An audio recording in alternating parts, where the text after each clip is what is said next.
You didn't really expect to get away with a thing like that, did you? Frankly, officer, I didn't. Then why try it? You don't care about yourself, think about other people. Driving through traffic at 50 miles an hour. Traffic? You? Oh. I'm sorry, officer. Now, you keep it up and this'll be the last New Year's you'll ever see. Unpleasant thought, isn't it? Isn't it, though? Okay, go ahead, but take it easy. I don't want to hand out any tickets tonight unless I have to.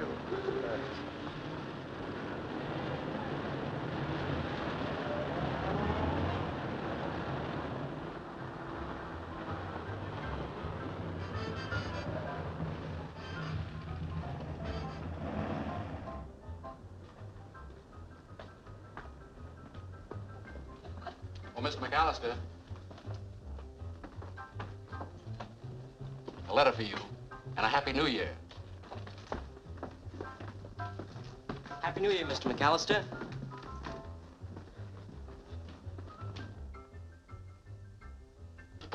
Something wrong, Mr. Boss? No.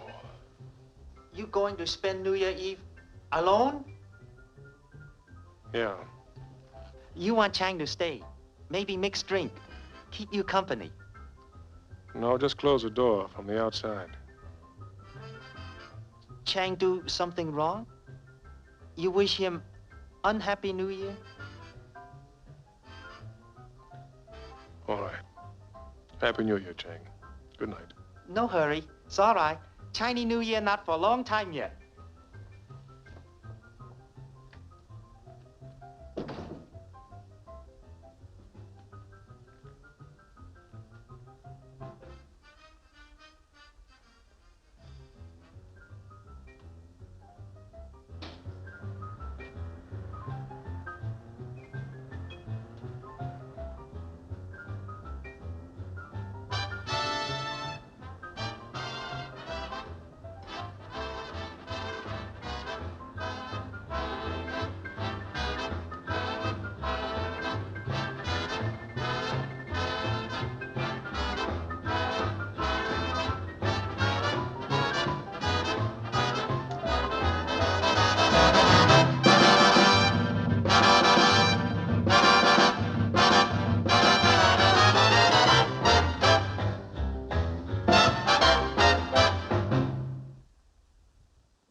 Operator. Police department. Thank you. Police department. My name is George McAllister. I live at 150 West 59th. I just killed a man. You'll find his body at Rossmore Apartments, East 7th, apartment 14. What's that? Yes. Yeah, he's quite dead.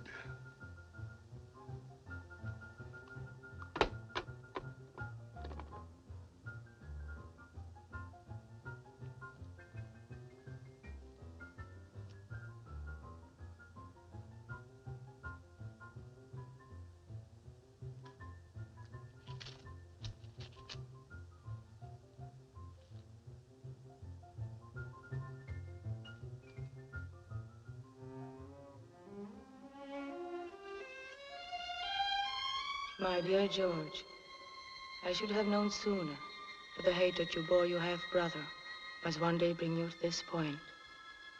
Crime and passion are a bad mixture at best, George. When the passion is hate, nothing but evil and violence can result.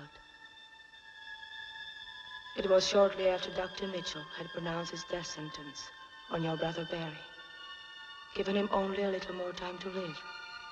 A few months at the most, he said.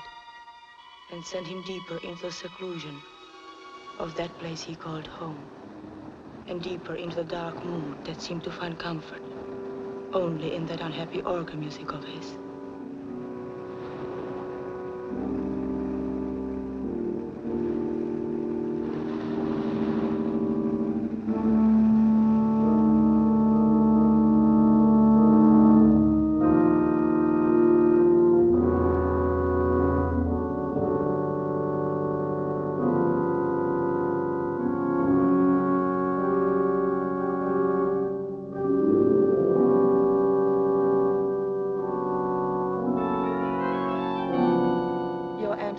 Was there, and Barry.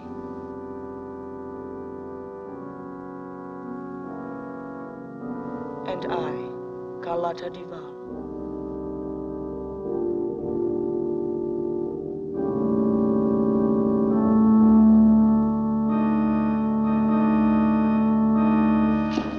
Stop it, please, please. Are you ill, Miss Duval? Don't you care for my music? It's your bedtime, that's all. Why, it's just 8:30. 8:30? Yes, it's 8:30 outside. But not here. In this house, it's midnight all the time. Aren't you being a little dramatic, Miss Duval? Perhaps I am. Sorry. Barry's music relaxes him. Relaxes him?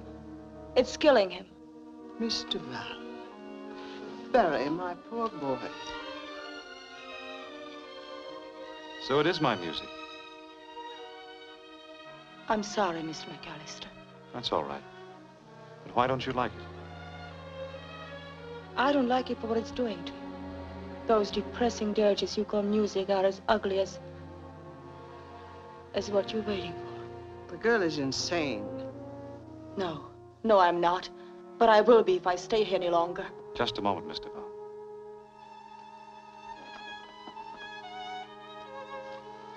It seems you have an opinion of me. I'd like to hear it. Yes, I have an opinion of you. Barry, let her go. Miss Duval, you're exciting him, I warn you.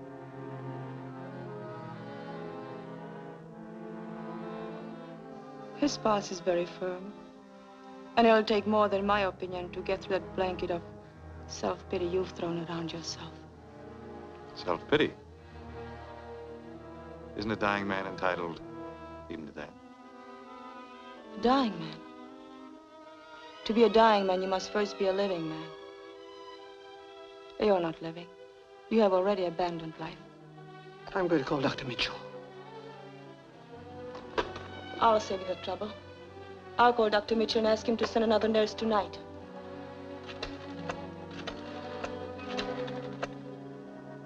Hello? Dr. Mitchell? Miss Duval speaking. Dr. Mitchell, I'm quitting.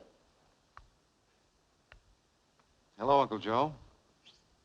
Wrong? Oh, no. No, I think Miss Duval just wanted to report that her patient is feeling exceptionally well tonight. Quitting? No, I think she wanted to quit giving me the brown pills. The big ones. Can you imagine, Miss Duval? He thought you were quitting. No, Uncle Joe. No, I think she's very happy here. And as for myself, I couldn't get along without her.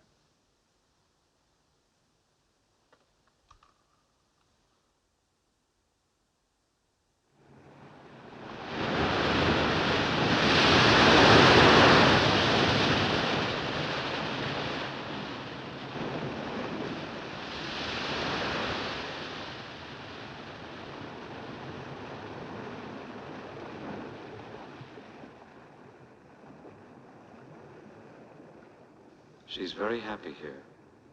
As for myself, I couldn't get along without her. I couldn't get along without her.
like my music, Miss Duval?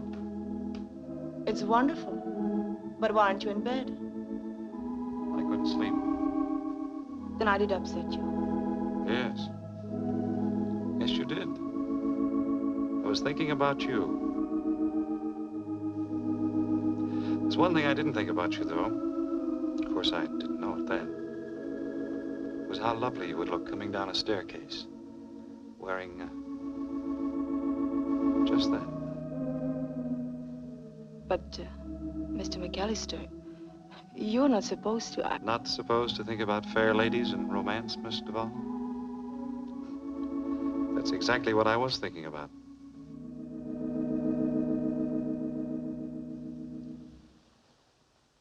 Carlotta. Yes, Mr. McAllister.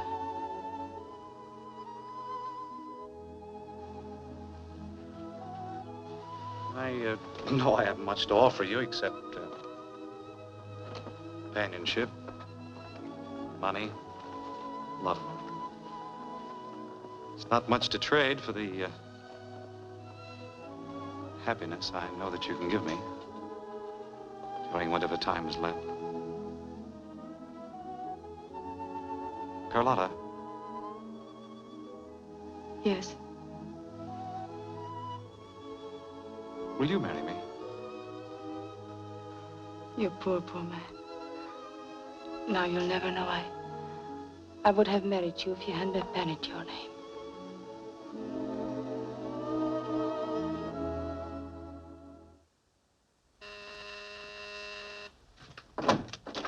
Kitten!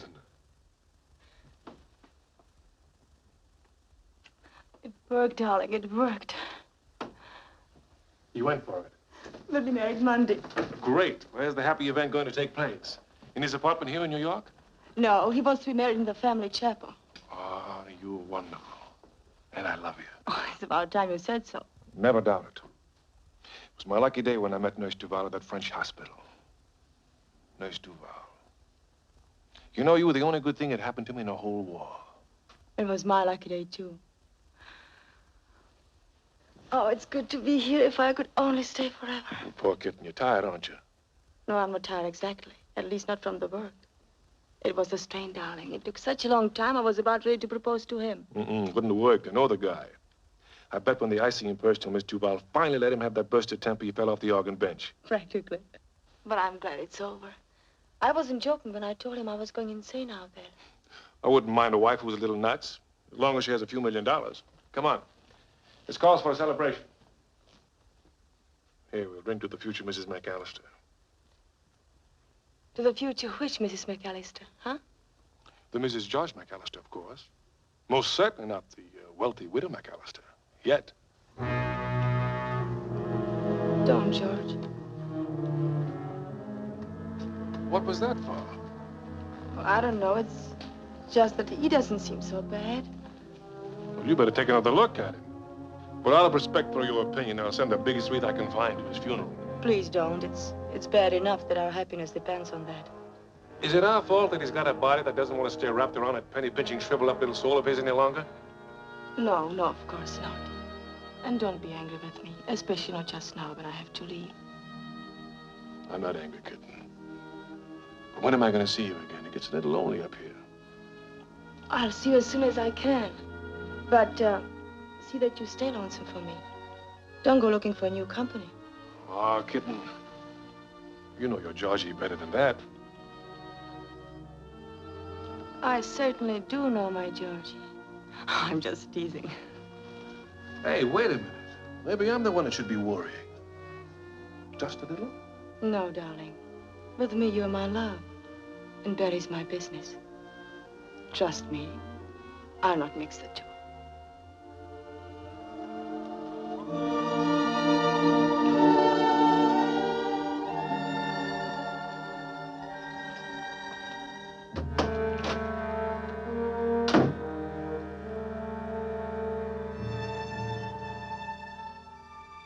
Only dazedly do I recall the next few days. The hours became a solid mold of anxiety. Anxiety over my ability to go through with what we had planned. Over the normal details attending marriage to a McAllister. And then it was Monday, the day of the wedding. And I stood before a mirror dressed as I had once hoped to be dressed for another wedding. All right? Just as pretty as a picture. There ain't no other word for it. Just as pretty as a picture. Oh, I'm glad. Now you'd better go and help Miss McAllister. Yes'm, I sure will. I'll do just that. Something old, something new, something borrowed, something blue, something borrowed. I forgot. Something borrowed? You startled me.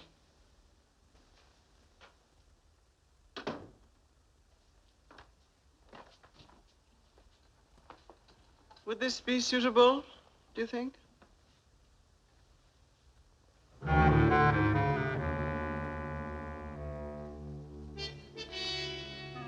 It's quite horrible. Some might think it rather symbolic. I'm tired of your insinuations, Miss McAllister. If you have anything to say, then say it and be done with it. I have only one thing to say, Miss Duval. Don't marry my nephew. Your motives are obvious. I must ask you to leave my room. I have no desire to remain longer.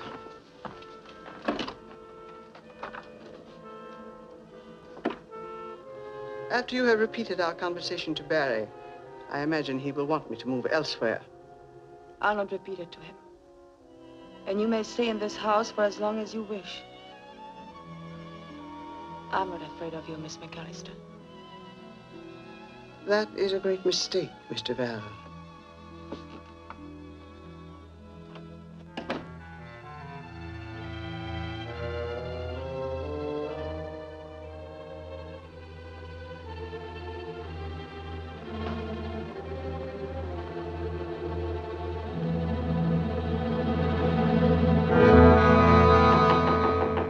Come in.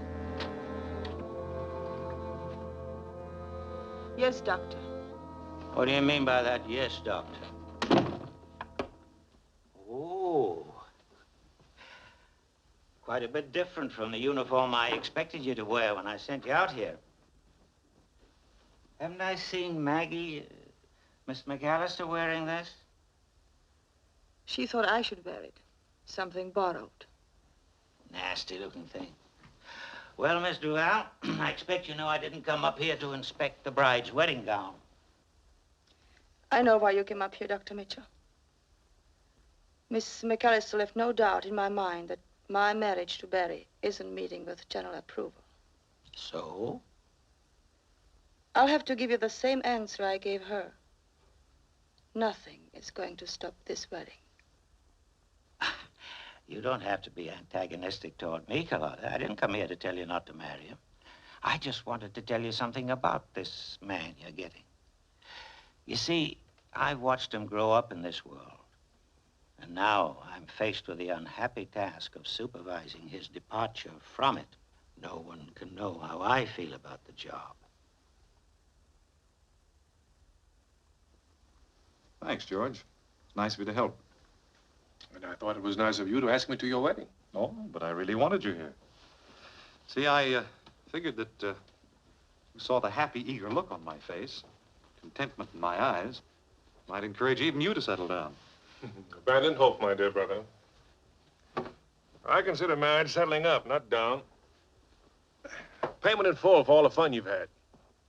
Oh, then you don't approve of my getting married. Oh, now, wait a minute. Certainly I approve. I just hate to think of your widow. Practically a stranger getting all that beautiful money. Now, look, why don't you be a good guy and put me back in your will? Oh, no. No, I wouldn't think of it, George. Spoil our lovely relationship. You see, you're the only relative I have who isn't waiting for me to join our ancestors. Probably because you have nothing to gain by it. Yeah, that's possible. But I certainly would like to be mentioned. Oh, you're mentioned. You get $1. $1? You could at least make it 2. Cab fare at the funeral. You're making a mess out of that tie. Let me fix it. This girl you're marrying, she's after your money, of course. She's going to get it, whether she's after it or not. If you think that's what she's marrying me for, you don't know her. That's right. But I've known a lot of women in my life. They're all alike. This girl's different, I tell you. Her smile when she gives it is an instant of complete happiness. The touch of her hands is a lifetime of pleasure. To make her my wife will be the achievement of all the beautiful dreams I've ever known. Oh, no. Ever felt that way about a woman, huh? No. And in all apologies for your flowery description, there is no such woman. No? No.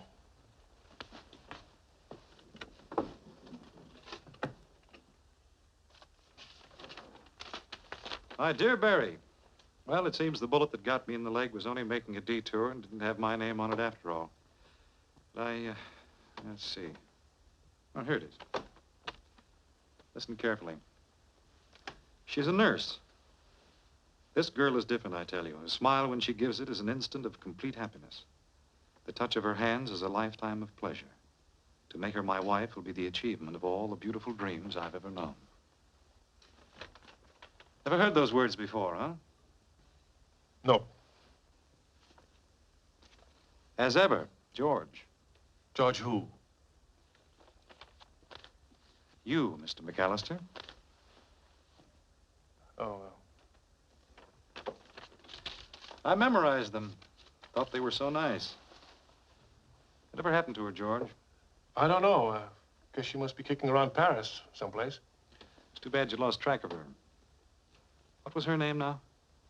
I don't know. I don't remember. Why didn't you marry her? And what did you do with the money that I sent you for that particular purpose? I got run over by a roulette wheel on the way to church. It's too bad you didn't marry her. Would have been good for you. You know, it still might be. I'm in a magnanimous mood, George. You find her, and I'll stake you to any business you name. If she doesn't want to leave France, I'll put you in charge of our organization over there. Well, what do you say? I'll think about it. Good, good. Oh, by the way, I had the office make out a check. Sort of a wedding present in reverse. From me to you. Why? $10,000. Thanks. I said you can use it. That's what I figured. If getting married puts you in this kind of mood, we should do it more often. I hope you'll take my advice. About what? Find that girl and marry her. Yeah. I'll see if I can remember her name. Dearly beloved, we are gathered together here in the sight of God and in the face of this company to join together this man and this woman in holy matrimony, which is an honorable estate instituted of God, signifying unto us the mystical union that is betwixt Christ and his church, which holy estate Christ adorned and beautified with his presence and first miracle that he wrought in Cana of Galilee, and is commended of St. Paul to be honorable among all men, and therefore is not by any to be entered into unadvisedly or lightly, but reverently, discreetly, advisedly, soberly, and in fear of God. Into this holy estate, these two persons present come now to be joined. If any man can show just cause why they may not lawfully be joined together, let him now speak, or else hereafter forever hold his peace. Barry, wilt thou have this woman to thy wedded wife, to live together after God's ordinance in the holy estate of matrimony? Wilt thou love her, comfort her, honor and keep her in sickness and in health, and forsaking all others, keep thee only unto her, so long as ye both shall live? I will.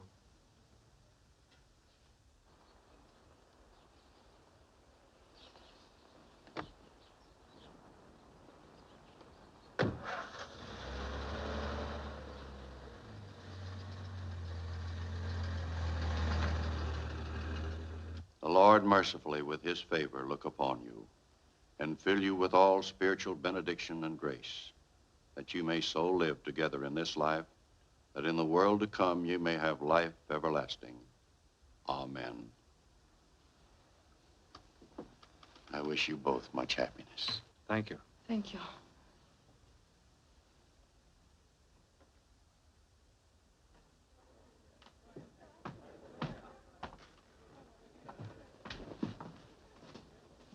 Sorry. Me too. Good evening, Mr. McAllister. Any messages? No, sir, except your bill. I have it right here.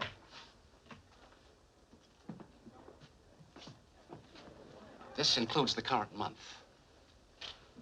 Well, get that worried look off your face. I'm going to pay it. You are? Fine.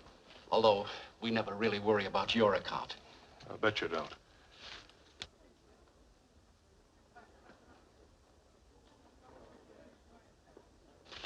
Who's the guy over there? I don't know. Put the receipt in my box, will you? Thank you, sir.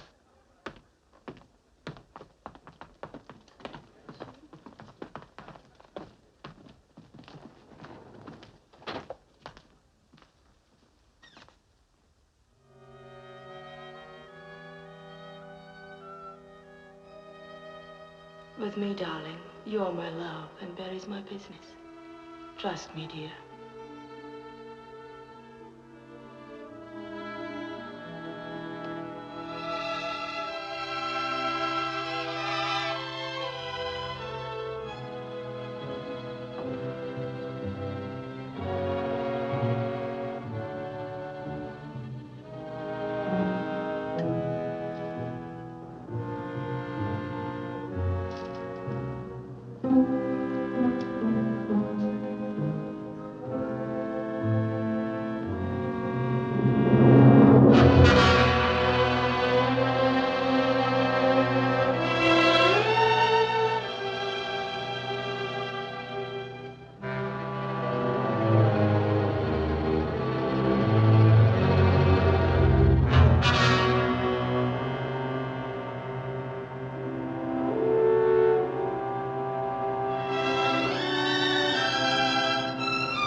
Okay, let's have it. What's on your mind? What is this, a stick-up? You know it's no stick-up. What is it, then? Every time I turn around, I see your face. It's my face. I'll take it where I please. If you're the one that messed up, quit trailing me. If anybody's trailing you, I don't know anything about it. I got troubles of my own. They don't include you. Then what are you casing my apartment for? Your apartment. Is your name Helene? Do you work at the Chapeau Blanc? Have I got a yen for you? Helene? Helene Anderson? Yeah. Well, you know her. That's your angle. No, I just heard she moved into the apartment. What are you watching her for? She's a dame that needs watching.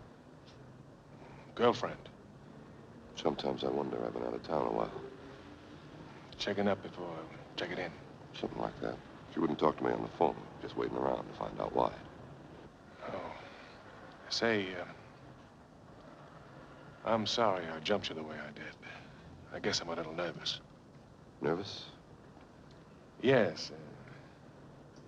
You see, I'm having a little romantic trouble myself. Oh. Now I know how you feel. I tell you what, let's go up to my apartment. We can have a couple of drinks. Do us both good. It's as good a place to wait as any. Okay. Make yourself at home. Right. Nice place you got here. Thanks. If I could support a layout like this, I wouldn't have any worries about Helene. What'll you have to drink? Bourbon, you got any? Yeah. Helene, I take it, likes nice things. Yeah. You ain't kidding. She likes anything that costs a lot of dough, if you know what I mean. When I got it, she even likes me. That ain't often.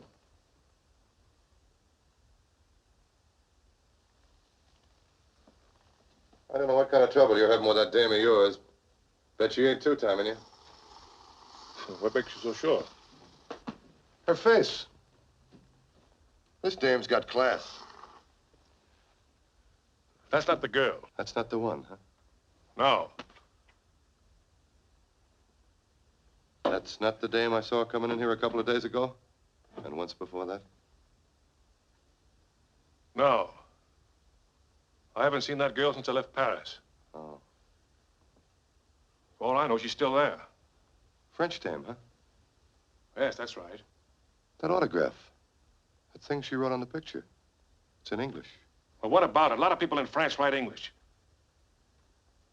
What are you so jumpy about, pal? I'm not jumpy. Oh.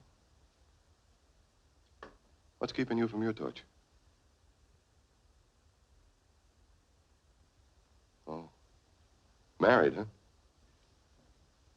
Yes, that's right. She's married.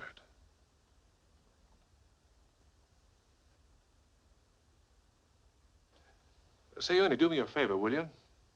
Go in the kitchen and get me some ice. Ice? Yeah, over there. Oh. Want to call her, huh?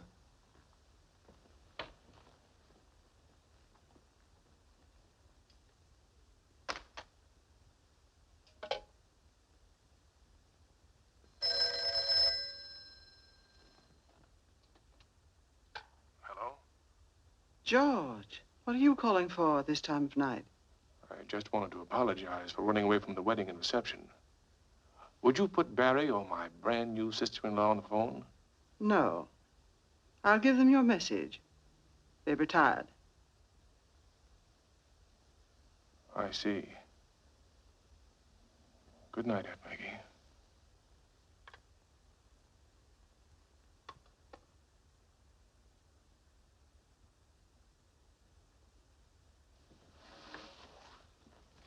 That's the trouble with having a girlfriend who's married. If a man answers, you gotta hang up. Tell you what, Ernie. What? Let's go see Helene. Helene? Yes, Miss Anderson. You said her name was Helene, didn't you? Why should you want to go see her? You said you didn't know her. Well, I just feel like going someplace. I feel as though I owe you a little entertainment. Oh. Come on, take you both to dinner. She's working, singing. All right. We'll go there and wait till she's through. Between the two of us, we can convince her that Ernie Hicks is a man of importance. Oh.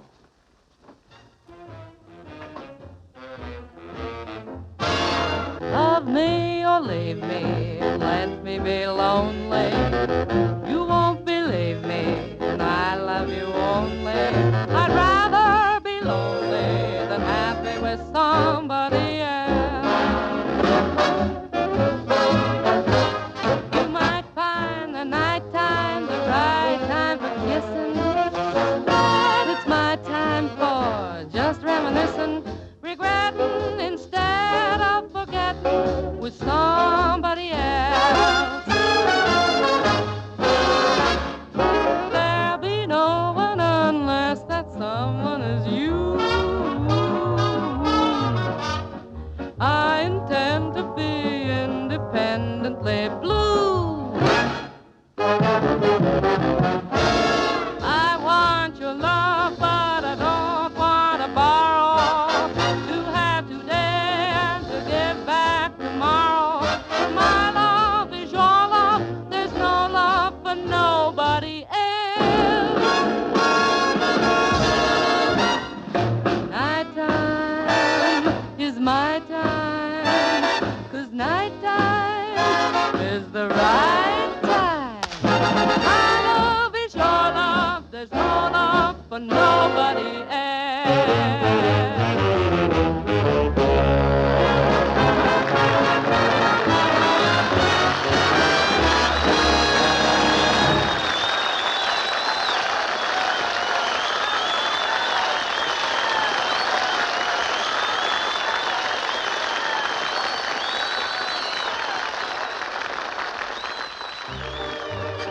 Pretty nice, huh?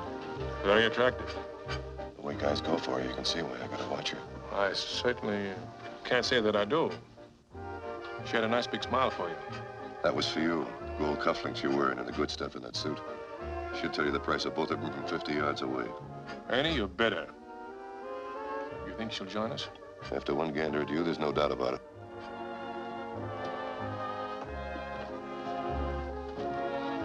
Hello, Ernie. Gee, I'm glad to see you. I sure missed you. Oh, excuse me, Miss Anderson, I want you to meet my friend, Mr. McAllister. How do you do? How do you do? Sit down, won't you? I sure missed you, kid. You said that already. Why wouldn't you see me when I came back to town? I told you over the phone I've been too busy with rehearsals. I've heard it said about great singers, Miss Anderson, that when rehearsals come in the door, romance flies out of the window.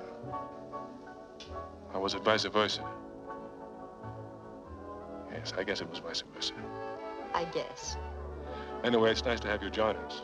Will you have dinner with us? Sure, I'd love to. Oh, swell. This time the dinner's on him. Next time it's on me. Fine. After tonight, I was going on a diet anyway. Say, where did he pick you up? I didn't pick him up. He picked me up. That's right. We're going to have a lot of fun together. We've got a lot in common, Mr. McAllister and I. What's he talking about? Oh, you're drunk and I'm hungry. I think we better let Mr. McAllister order. The menu's printed in French. He had a French girl in Paris. How nice. Oh, you better order some champagne. Goes good with French food.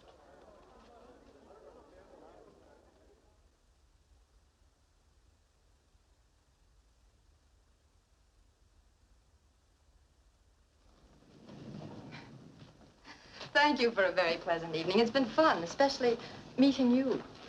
My pleasure. Okay for a nightcap? No, thanks. Past my bedtime. I could use one. It's past my bedtime, too. Good night, Mr. McAllister. Good night. See you around, Ernie. Well, I'm gonna walk up, Ernie. I'll take the elevator. Say, Ernie. Yeah? About that news item. You can understand why I said it was a different girl. Sure, sure. Well, now that she's married, it's all over, and, well, you know. It's all over? Naturally. Oh. And I'd appreciate it if you didn't mention seeing her come up here. To anybody. Consider it forgotten. Atta boy, Ernie, thanks. Here's something I think it might help you out with Helene. No. I wouldn't think of it. I'll be seeing you.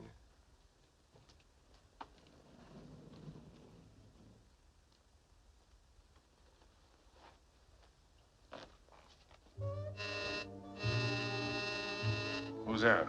It's me. Hi, neighbor. Howdy, ma'am. Long time no see. Well, I decided I'd have that nightcap alone, but when I looked in my bar, no whiskey. So I just ran up to borrow a cup of bourbon from my neighbor. What are you looking for? Mice. Will you drink it here or take it with you? I think I'll drink it here.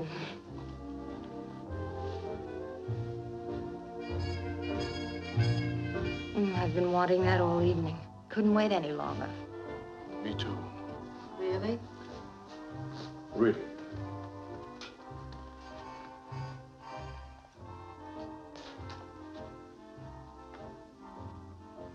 What are you looking for? My picture. Where have you got it? In the... No, it's not in the kitchen either. It's right there on the desk.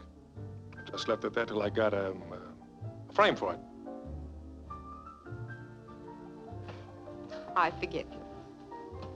It's a good thing it was in the drawer when Ernie was here. Why didn't you tell me you knew him? Ernie? Yes, Ernie. I forgot. Of course, you know he's slightly jealous. Oh, he gives me a pain. Say, how did you ever get mixed up with him? I don't know, felt sorry for him, I guess. He's nuts about you. Oh, he's nuts, period.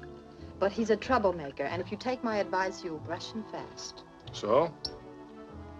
Why do you let him hang around? I won't, Georgie, if you don't want me to. I wouldn't take the responsibility. Just for that, I think I'll take this and drink it alone. Good idea, kitten. But I didn't mean it, George. I don't want to go. You need your beauty rest.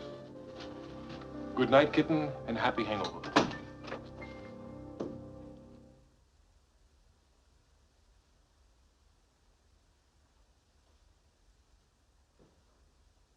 Celia, what's so interesting out those windows? Mr. and Miss McAllister, they're down by the sea, that beautiful old sea on the high cliff. On the point? Yes, sir. Ain't it wonderful, Miss Margaret, the change that's come over him since he found her? Ain't it, though? That love bug sure is a wonderful little creature. He sure is. He's one of God's chosen creatures, that little old love bug. If you finish down here, you'd better start with the bedrooms. Yes'm. And don't forget to check on the linens. Yes'm. That little old love bug is still all right.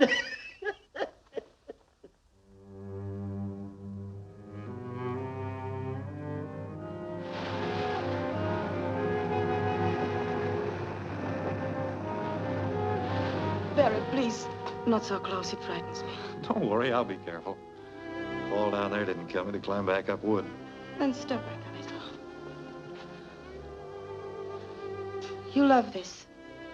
The sea and the cliffs and the rocks, don't you? I do again, now that you're here. Say, by the way, you're not the fisherman's little girl that used to play over these rocks with me. No. Why? You have the same effect on me. Was she a blonde? I don't know. Her hair was always so full of seaweed. Yeah, we built beautiful, wonderful air castles, my little beachcomber and I. I was going to buy her the whole world, starting out with a marble palace and a golden yacht. But she was a realist. Decided she'd rather start with a bracelet. So I went without my lunch for a whole month and bought the bracelet. I bet she loved it. She never saw it. George showed up that summer, and I lost my little beachcomber. George stole your girl? Oh, sure. George always stole my girls. You know, by a peculiar coincidence, I just happened to have that bracelet with me.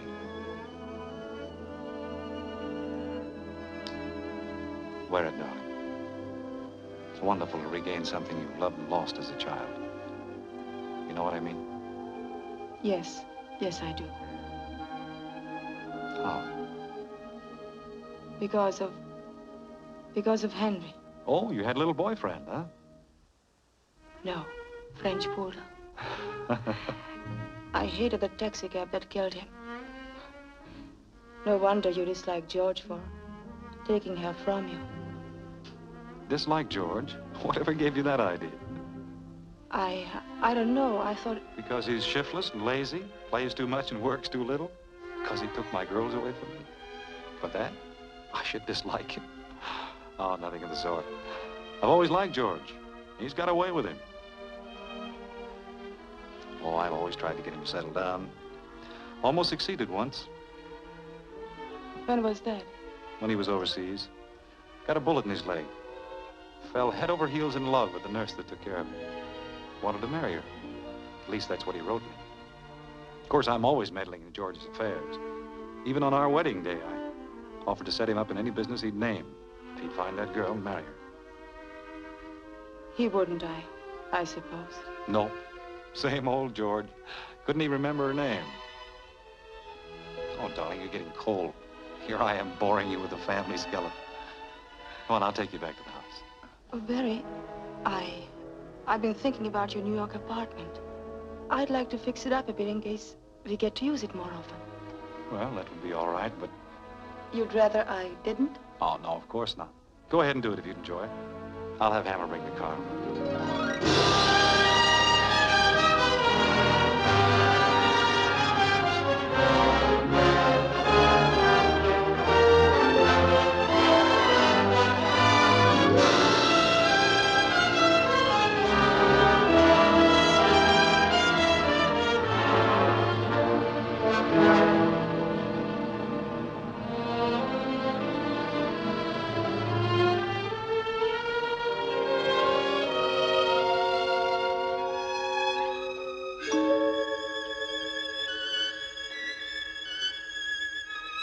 I told Barry I was going shopping. Hammer brought me in. He didn't bring you here. No, of course not. I had him let me off at Barry's apartment. Then I took a cab. Smart girl. Know how much I missed you? What's the matter? I don't know what's wrong with me. I'm upset. About what? You don't mean to tell me that my dear brother isn't feeling well, I hope. He's feeling all right. But, well, George, he told me some things about you, and I had to see you. Oh, I know I'm being foolish. Tell me I'm being foolish, darling. That they aren't so. That I'm just upset because I got too lonesome for you. If they bother you, kitten, they aren't so.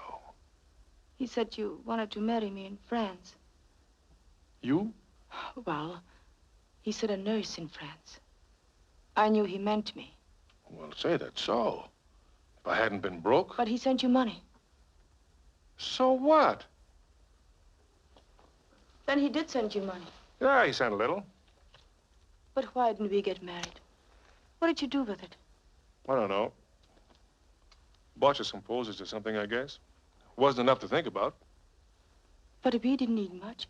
Just a little on each other would have been enough. Now, look, honey, you're making something out of nothing. You're letting him fill your head with a lot of doubts about me when you know he hates my guts. But he doesn't, George. He likes you.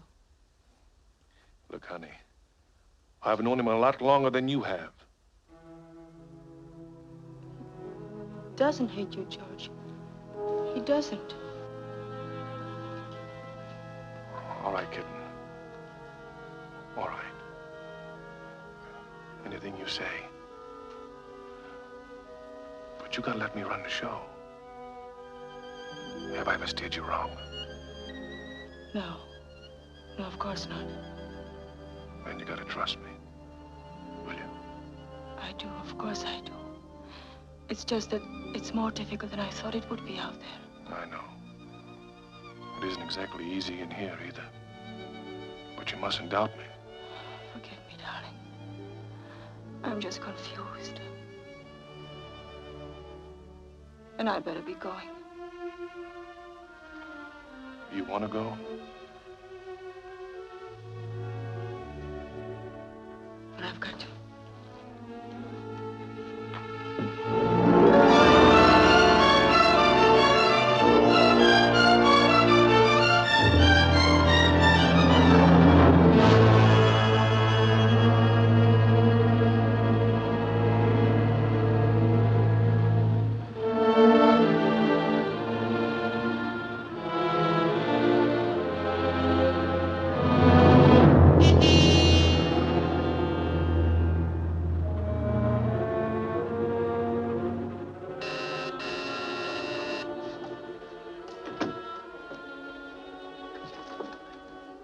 Hi, Georgie.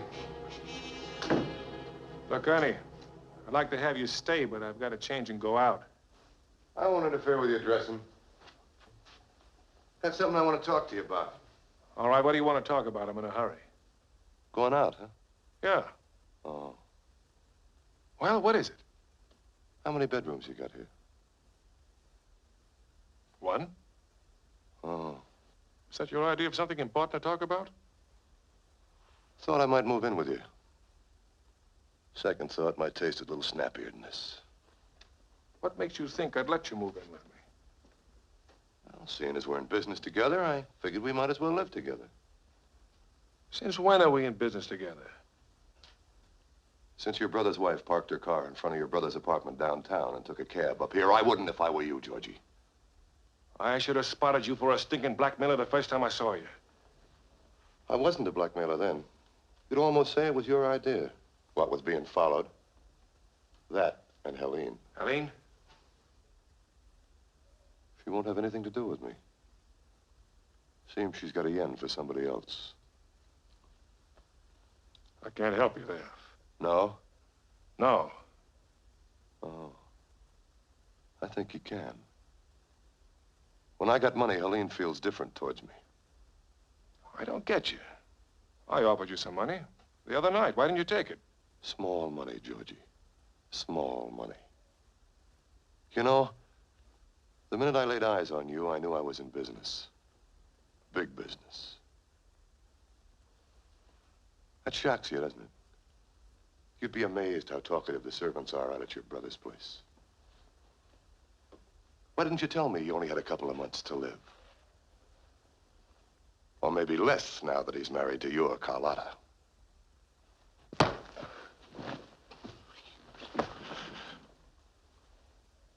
I got too much money invested in you, Georgie. Pour me one, too.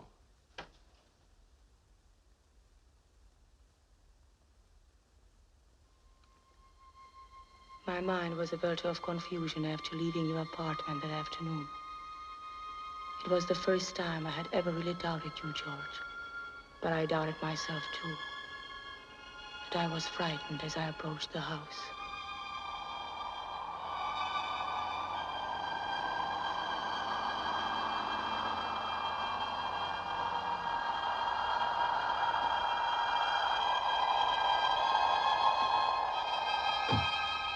I felt I couldn't possibly face its occupants. And to my mind, the very house itself scowled disapproval of me. I felt the wind shriek its hatred, and the ocean, always angry and threatening, seemed to be reaching for me, trying to drag me by force from this place which Perry loved, and in which I was an imposter. I started for the house. An impulse made me turn, and then go toward the chapel.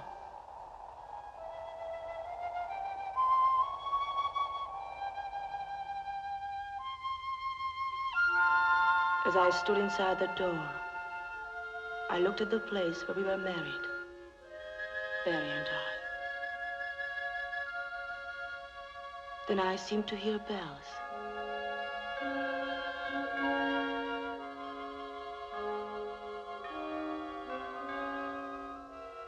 And a voice. I pronounce that they are man and wife.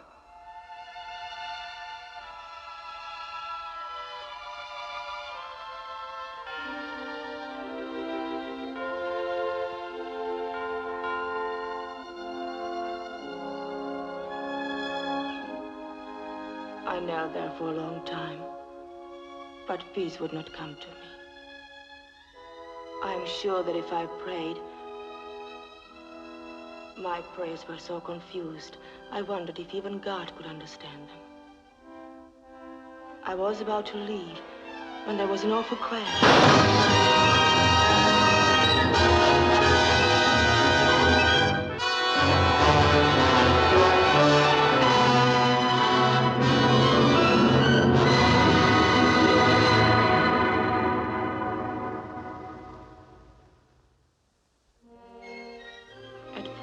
I thought the light unearthly. And that I was hearing our wedding music in my imagination as I had heard the bells and the words of the minister. Then I realized the music I was hearing was coming from the house. But the sudden peace and clarity in my mind were not imagined. You weren't in my thoughts, George, as I hurried from the chapel.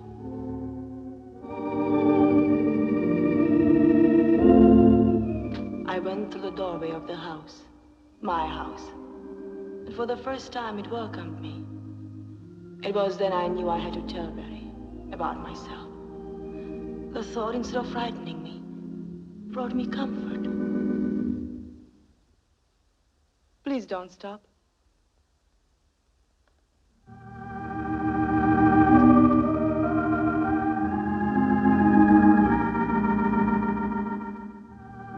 Say, do you know that the room lit up just now when you walked in? Tell me, what's the cause of this new radiance?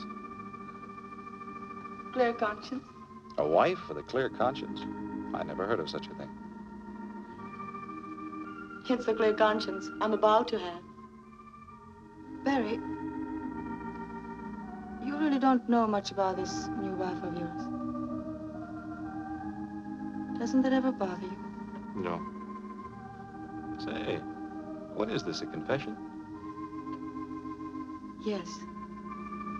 Well, that probably means I'll have to bear my lurid past. No dice. Please be serious, dear. Serious? About your past? Just some of it, Barry. There are some things you have a right to know.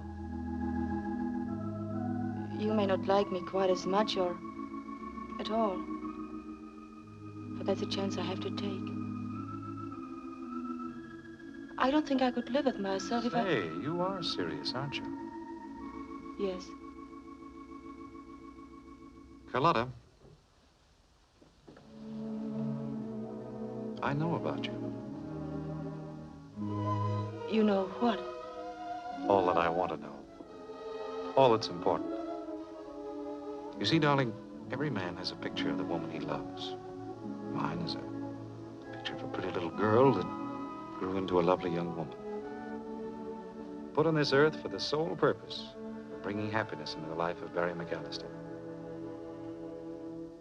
Humor me, Carla. Let me look at my picture. See what I see. But it's not exactly the truth. Of course it's not. You're such a good little girl, you want to tell me all about the time you held hands with a neighbor boy. Don't do it. I know it may sound funny to you, but, well, even that, just don't do it. That was Barry. I looked at him with new eyes then and in the days that followed. I even looked at him for all the things you had found hateful, George. And I looked in vain. They weren't there. All I could find was kindness, gentleness, and appreciation for the little I gave.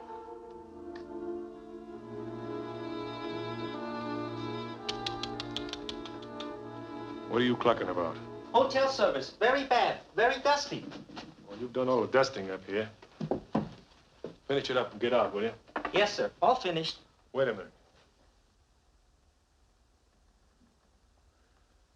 Chang, Yes, sir? I want to give you a bit of advice. If you ever fall in love, admit it to yourself right away. Don't wait until it's almost too late. Oh, that could not happen to Chang. Why not? Haven't you ever been in love? Oh, yes. In love many times. Once with girl. Hurt too much. Now Chang fall in love only with roast duck, weekly paycheck, riding streetcars, and going to movies. It's a sound idea. Only it won't help me any. Confucius have many helpful words for people in all kind of trouble, except love. For them, he have only sympathy. Chang would not like to be in love with one so lovely and so good as her face showed this one to be. Why? The better she is, the harder to lose. What makes you think I lost her? Someday, everybody lose everybody. That is why Chang never fall in love with girl again. If she mean all the world to you, and you lose her, then you have lost the whole world. If she mean more than life to you, and you lose her, then you have lost all of life. But if she mean more than your soul to you, and you lose her, then you have lost your own soul.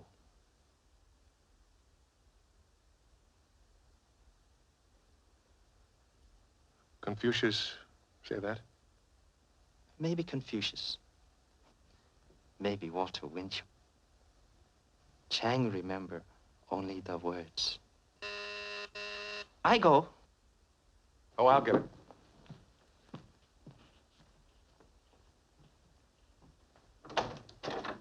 Hi, neighbor. Hello, Helene.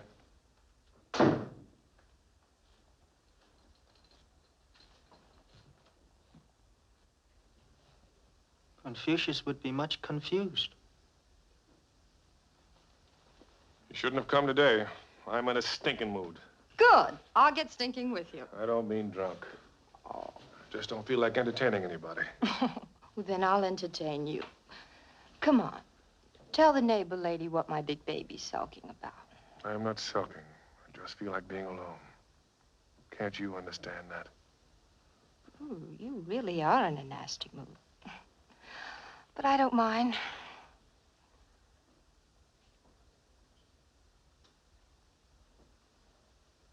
Oh?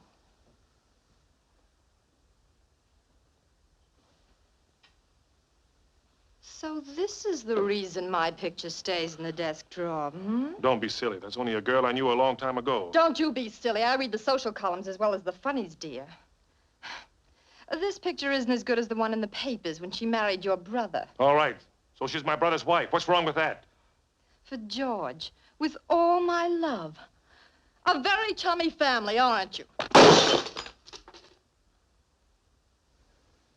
Get out of here, you little tramp, before I throw you out. I'll go.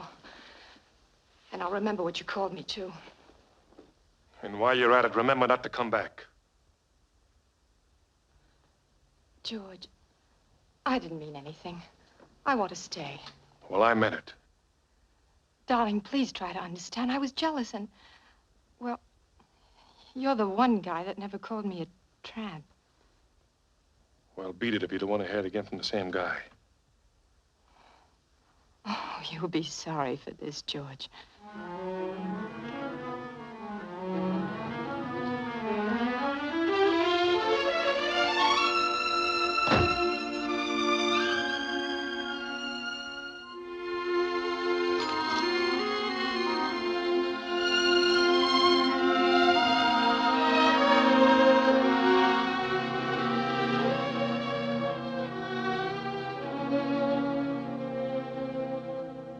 Do you wish to see me?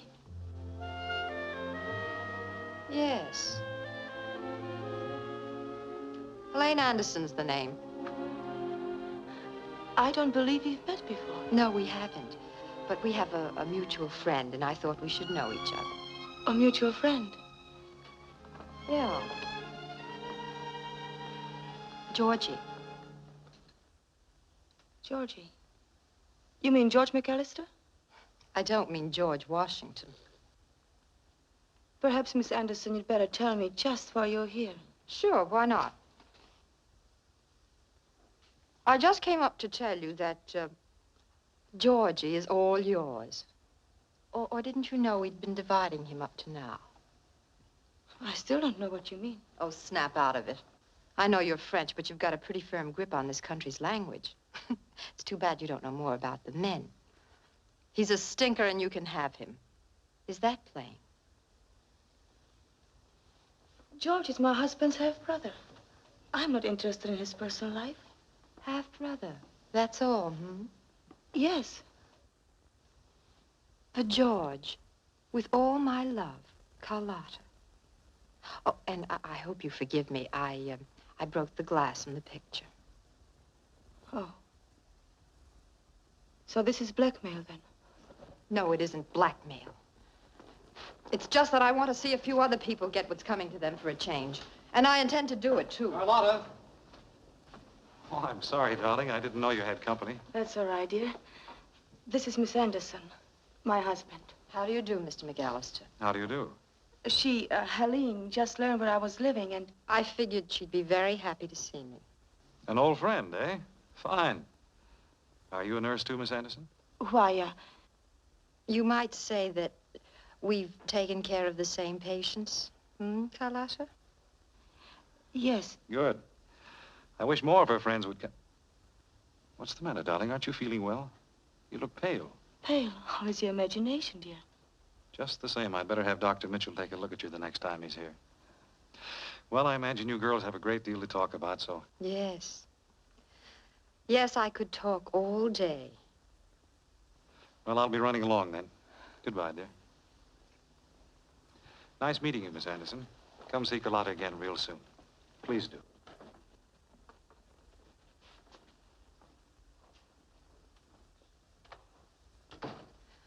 Well, I guess I'll be running along, too. Miss Anderson? Yes?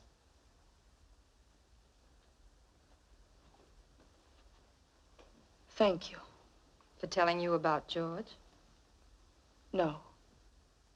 Oh, for not telling him? Well, why should I? He's a nice guy. You ought to take good care of him. Well, happy, happy.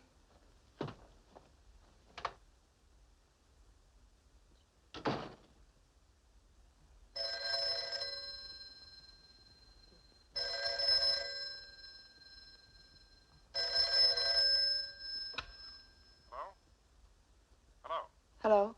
You know who this is? Yes. Just a minute.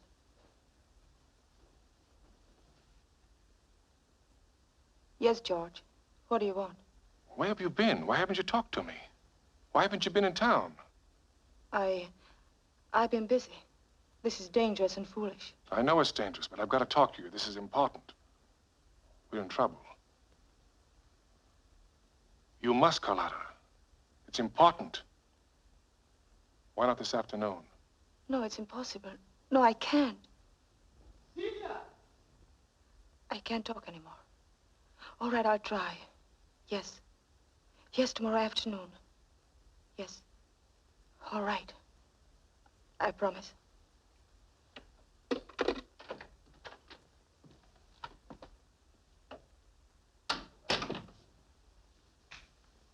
You didn't ask her for the dough. Over the phone? Don't be stupid. Suppose you can't get the money. Or won't. She can, and she will for you. Especially when she knows how important it is.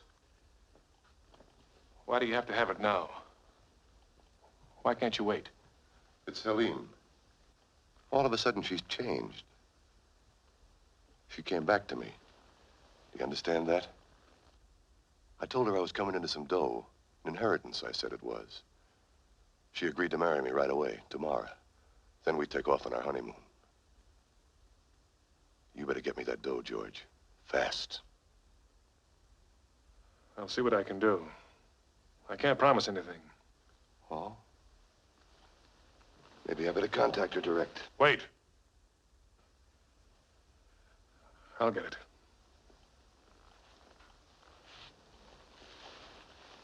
Okay, George.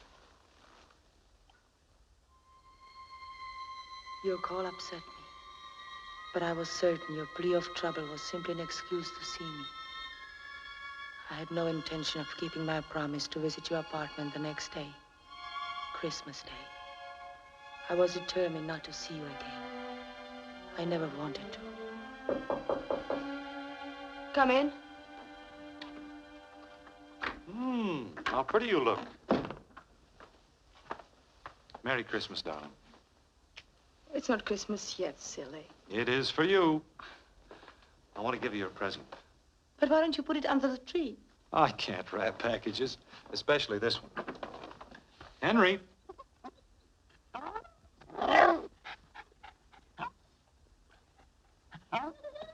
Henry.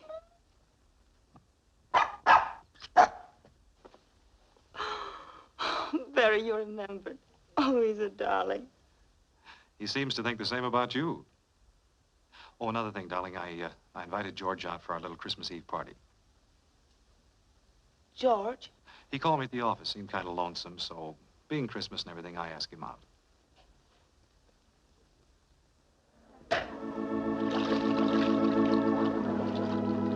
Merry Xmas. And that's a fact.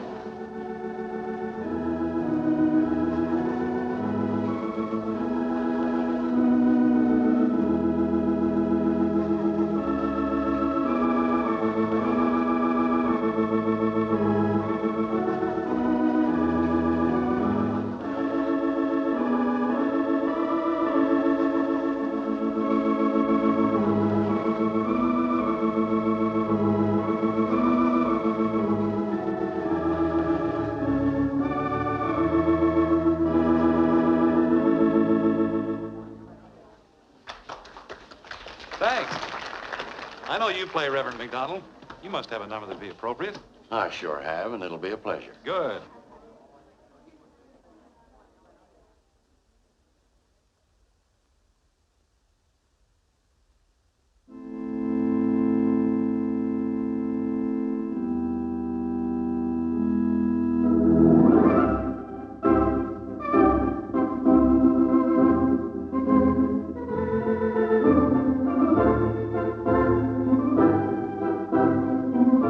You were about to ask your wife to dance, I presume. I was? I was. Excuse me.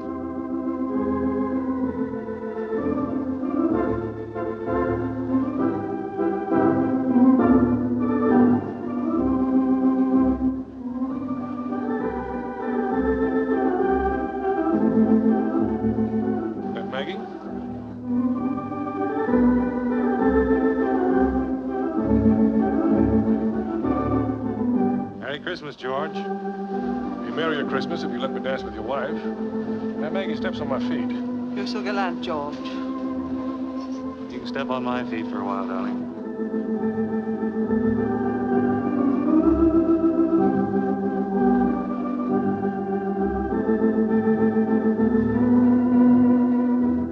You've been avoiding me all evening. I couldn't help it. Carlotta, I've got to talk to you. But not here. All right, then. Out there.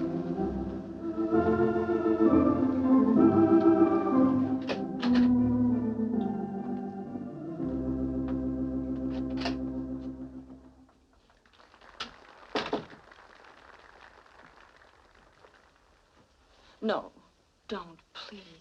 No one can see us here. You said you wanted to talk to me. There was trouble. What kind of trouble? We're being blackmailed. Blackmailed? By who? Oh, by a guy by the name of Ernie Hicks. You wouldn't know him. He saw you coming to my apartment a couple of times. Started checking. Checking? When? A long time ago. I thought I could handle it. I didn't want to worry you. I knew it'd be harder for you to stay out here if you thought someone was watching us. Then why tell me now? Because we were whipped, Carlotta. Can't you see, when that blackmailer learned our plan, we no longer had a plan? Oh, I've lost the money, that I know.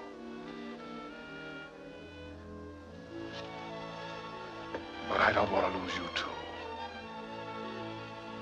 What do you want me to do? Leave here. Tonight. Now. Leave here? Why, I can't. Why can't you? Are you trying to tell me you love Barry? Don't you want to come back? To me? He's wonderful to me. I won't hurt him. Maybe you won't, but I might. You're mine. You belong to me. And you're going to come back to me, no matter what it takes. You understand? Well, what about it? Let me think. Oh, there you are. Darling, some of the guests are leaving. I knew you'd want to say goodnight. Yes, of course. George was just saying good night, too. Oh, nonsense. You're staying over for breakfast with us, aren't you, old man? Sure. Sure. I was afraid you weren't going to ask me for a moment.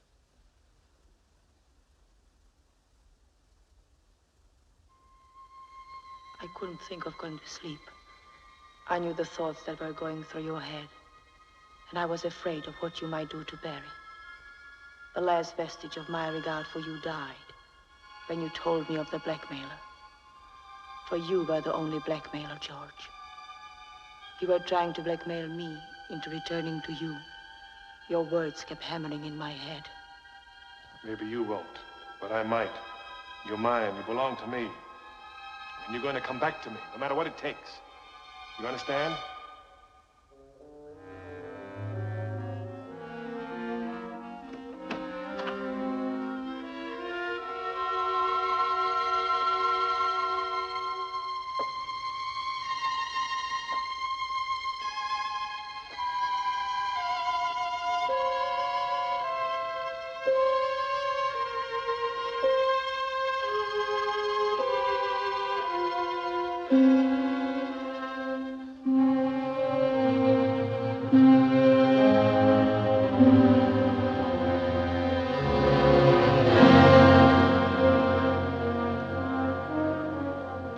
Why aren't you asleep?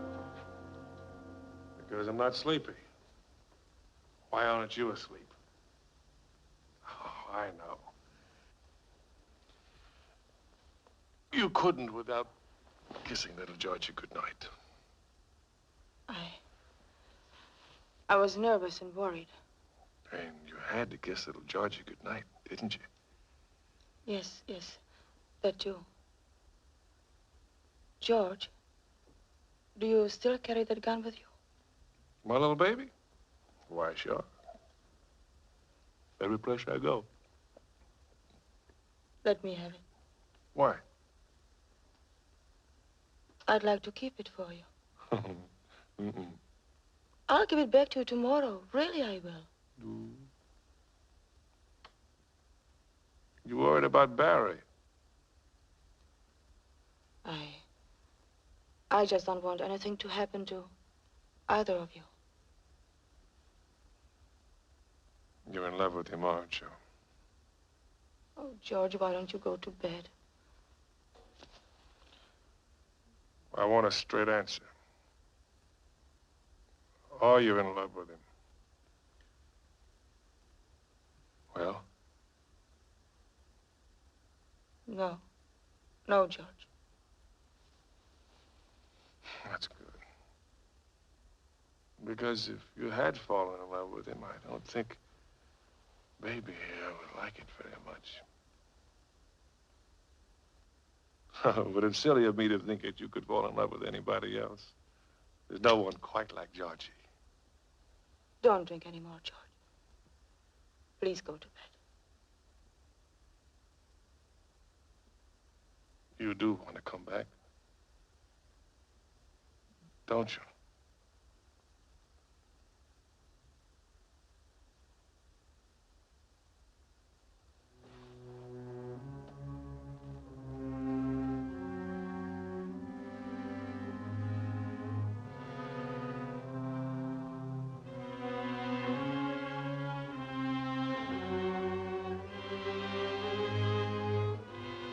Sure you do.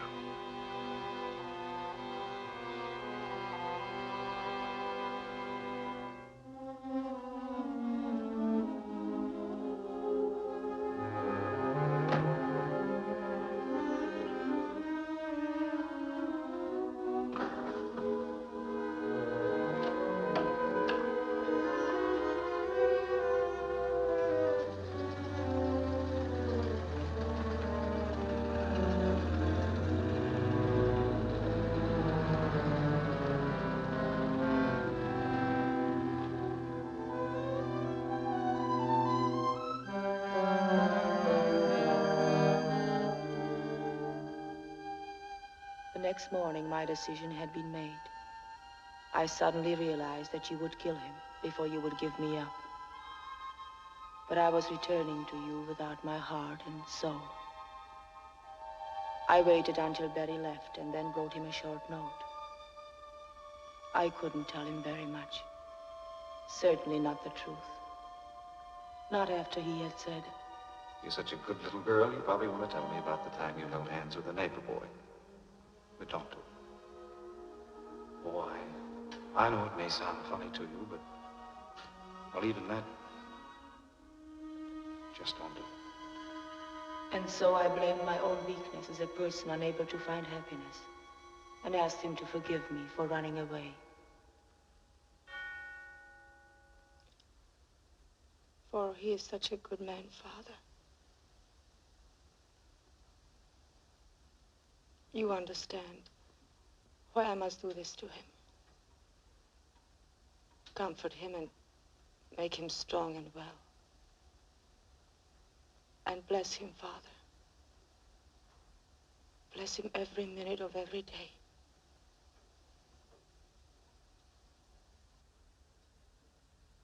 And, dear Father,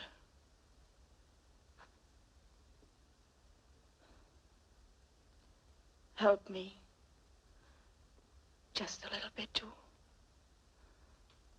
Please. Please. Amen. That was a lovely prayer, Carlotta. Dr. Mitchell, I didn't know you were here. Forgive me. I started to speak and then I didn't want to interrupt. But how do you happen to be in here? Oh, to tell the truth, I often sit in here for a moment when I'm out this way. Nice, quiet place to write prescriptions. Remember my Latin better in church. Oh, well, I'll leave you alone. No. Sit down a minute, please.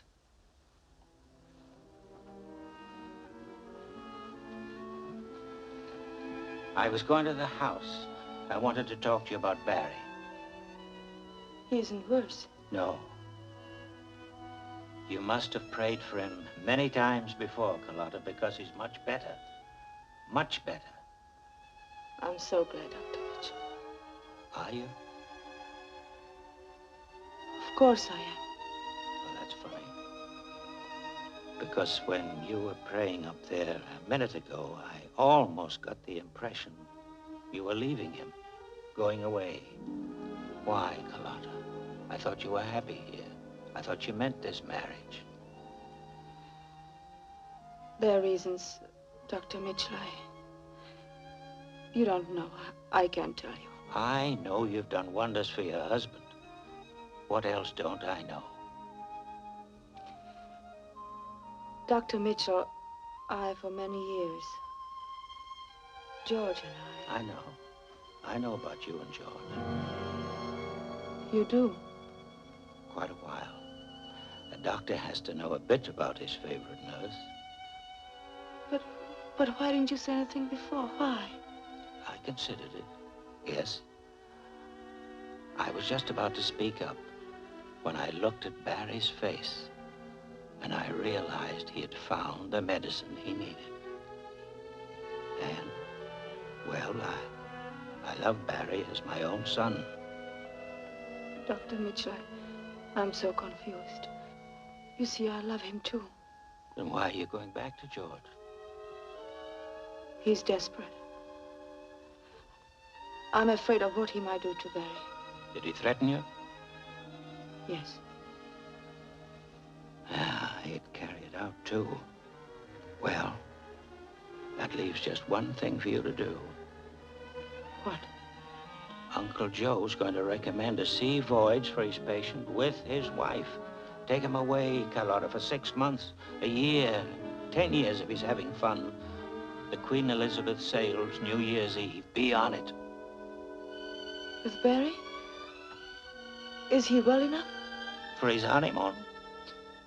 Under your care, it looks as though he'll outlive the lot of us. Thank you. Thank you, Uncle Joe.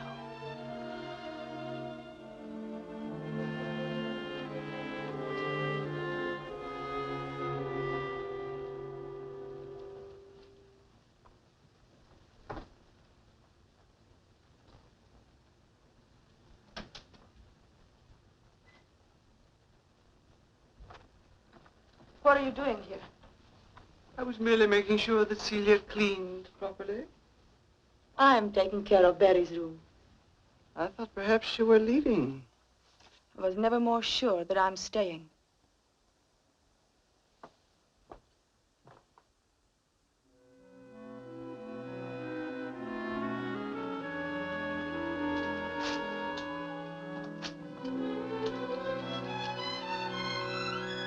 Not until it was burning did my happiness return. And even then, it was happiness overshadowed by foreboding. There was reason for foreboding. Barry told me later that you wanted to see him in his New York apartment before we sailed, and that he had agreed to meet you, alone. Then I knew I must write this letter. I'm pleading for my husband's life and our happiness, George. But even as I write, I seem to know it will do no good. There's a great fear in me of what will happen when you and Barry meet. I beg of you, have mercy, George. Late, kitten. A little late.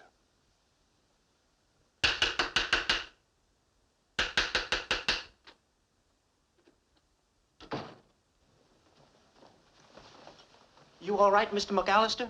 Why you call police? Homicide Bureau. I expected you, but not so soon. He's hurt. We should call doctor. No, I'm all right.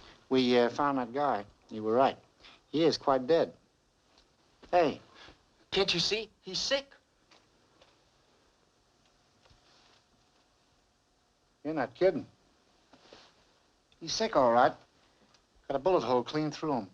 If you want to ask him any questions, you better do it here and fast. I'll call a doctor and an ambulance. Please, Mr. McAllister. You'll be all right. you tear your coat. Shut up. Try to remember, McAllister. I hate to make you talk now, but some things we gotta know. Why did you kill him? What was the fight about? What happened? Homicide. Send a doctor and an ambulance over to 150 West 59th. Yeah, and don't spare the horses. Try to think, McAllister. What happened? What happened?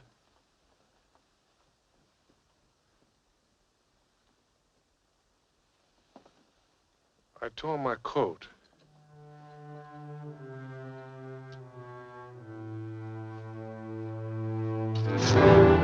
Yes, I tore my coat. Although the tear in the coat had nothing to do with my errand there tonight.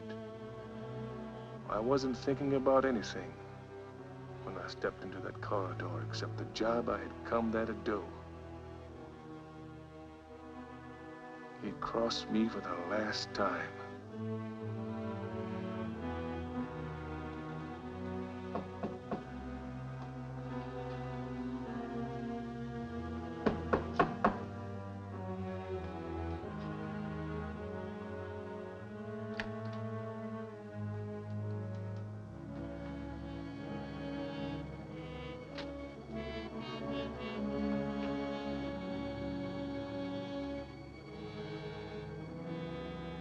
Nice layout.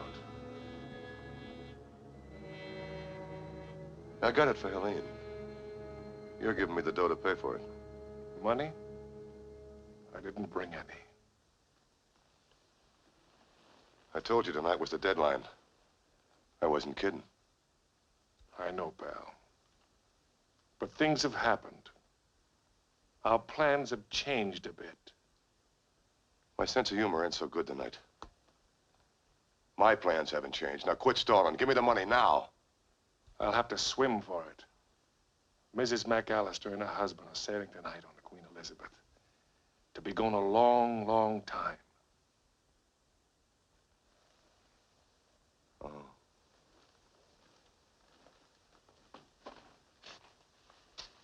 Where are you going? To the docks. To wish him bon voyage.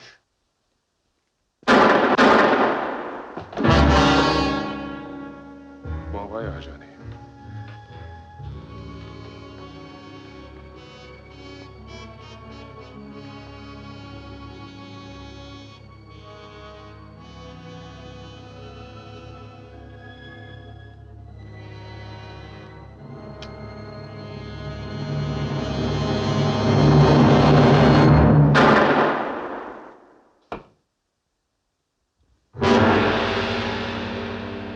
Mr. McAllister. Mr. Boss. Please. Yeah, snap out of it. I got a couple of more questions.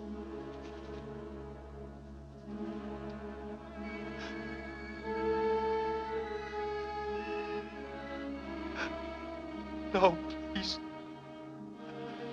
Mr. McAllister answering questions elsewhere. Now.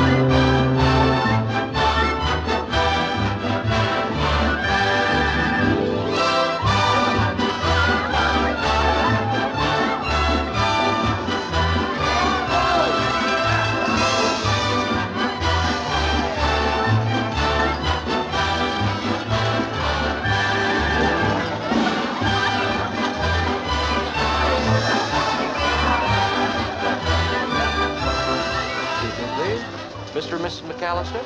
Yes? Telegram, sir. Oh, thank you. Thank you, sir.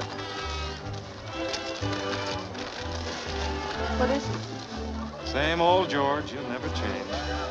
Unavoidably detained. Wish you and Carlotta a happy New Year. Love, George.